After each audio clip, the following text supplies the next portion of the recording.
Hey guys, welcome back to our channel. My name is Mario Florima, and I'm the #1 educator in the Amazon FBA asset recovery space. And today we will be talking about the correct way to write a Section 3 appeal. If your Amazon account gets hit with an IP complaint, everything changes fast, listings disappear, revenue stops, and suddenly you're stuck trying to figure out what Amazon actually wants from you. Guys, most sellers panic immediately, and that's exactly why they fail, because Amazon does not care about panic. They care about resolution. So in this video, we're breaking down exactly how professional sellers handle retraction requests, communicate with rights owners, and strategically recover suspended accounts before things spiral completely out of control. Now we're talking about the emotional reality behind IP complaints, that sinking feeling when you see your listing removed or your account health dashboard turn red. It's brutal. You start thinking your business is over, but you have to understand that thousands of sellers go through this exact situation every year,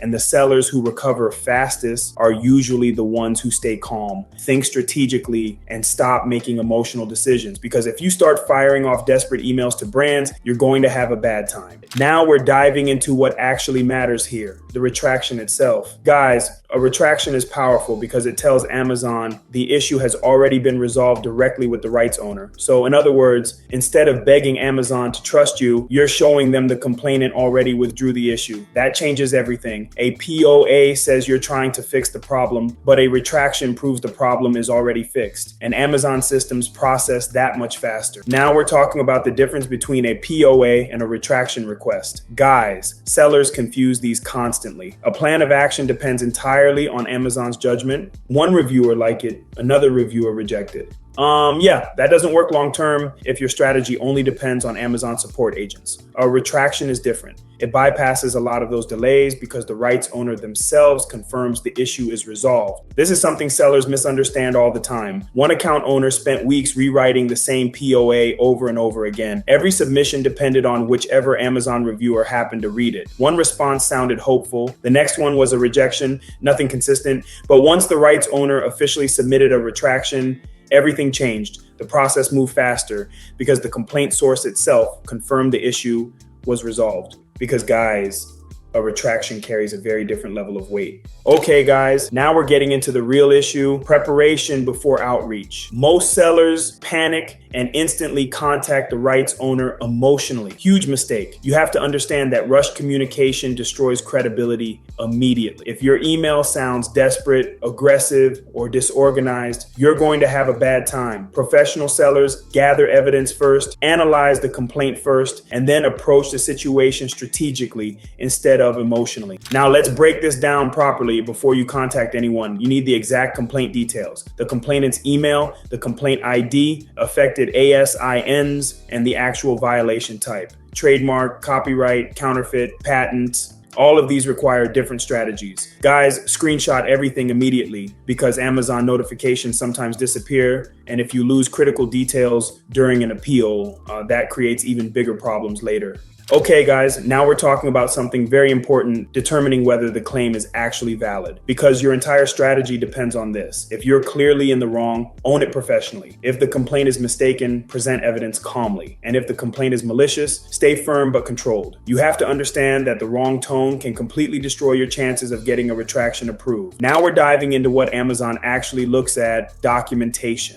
Guys, invoices matter, authorization letters matter, authenticity proof matters. Amazon does not care about explanations without evidence. So if your supplier invoices look weak, fake, or incomplete, you're going to have a bad time. Real businesses maintain organized documentation before problems happen, not after suspension. Moving on to the next page, now we're entering the communication phase. And guys, this part is psychological. Your goal is not to argue with the rights owner. Your goal is to make them feel comfortable helping you. Professional tone, clean communication, and calm language matter massively here because rights owners deal with aggressive sellers constantly, and they instantly notice when somebody communicates professionally. Now let's break this down properly. Your email subject line, this sounds small, but it matters way more than people realize. If your subject line looks emotional or confusing, your email might never even get opened. So don't write things like urgent help or fix this now. That doesn't work. Use professional subject lines with complaint IDs and ASIN details clearly listed. Make it easy for them to process. Now we're getting into one of the most critical part, the opening message itself. Guys, first impressions matter massively. Your tone should sound respectful, calm, and solution-focused. Not emotional, not demanding. You're trying to resolve the issue professionally, not attack the complainant. So, in other words, the first few sentences determine whether they see you as a legitimate business owner or just another risky seller.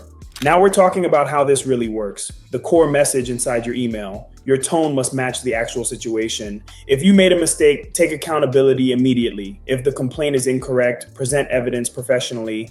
And if the complaint is malicious, stay firm without sounding emotional. Guys, Amazon does not care about excuses. They care about resolution and professionalism. Now let's move into the next page, handling valid complaints properly. Guys, one of the worst things sellers do is deny obvious violations. Terrible strategy. If you used unauthorized content or violated branding rules, own it professionally. Apologize clearly, explain corrective actions, and show immediate compliance changes because accountability builds trust much faster than denial. Okay, guys, and now we're talking about mistaken claims. This is where evidence becomes everything, not emotions, not long, angry paragraphs, facts. Show your invoices, your authorization, your compliance records, and keep your tone calm throughout the entire message because once you sound emotional or defensive, credibility starts dropping immediately. Now we're talking about what actually matters here, false or malicious complaints. Guys, competitors abuse Amazon's reporting systems all the time, and if you don't know how to handle it professionally, things can escalate fast. Stay calm, reference your documentation, and explain why the complaint appears unfounded, but never become aggressive or threatening directly because emotional threats almost always backfire. We reviewed a case where a seller believed a competitor was targeting his listings, and honestly, some of the complaints did look suspicious. But instead of staying professional, he started sending angry responses and accusations everywhere. That made the situation spiral even more. Once we stepped in, everything shifted back to evidence, invoices, supplier records, listing history, and documented inconsistencies in the complaint. Because, in other words, the stronger your documentation is, the less emotion you need, making the actual retraction process easy for the rights owner. Do not assume they know Amazon's exact process. A lot of sellers make that mistake. Give them the email address, complaint ID, subject line format, everything. So in other words,